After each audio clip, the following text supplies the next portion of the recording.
Ma'am, ayon naman sa substitute bill, ang Universal Social Pension na itinuturing na non-contributory monthly grant. Ano po yung malinaw na kaibahan nito sa kasalukuyang pensyon na natatanggap ng senior citizens mula sa SSS o GSIS? Yung social pension ngayon? Opo. Oo, yung social pension ngayon kasi para lang sa mga indigents, para sa mahirap na walang-wala, walang pagkuhanan, walang sumusuporta at masasaktin.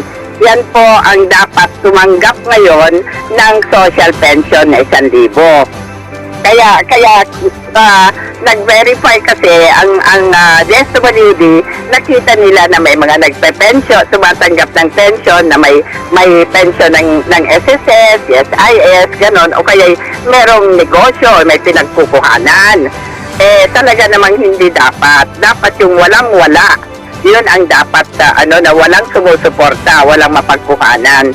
Ito dapat ang tatanggap ngayon ng social pension. Pero itong universal social pension, lahat na po, lahat na. Basta senior citizen ka, basta 60 years old ka. Maski anong status ng buhay mo, ay mabibigyan ka ng buwan ng pension pag naisang batas na ito.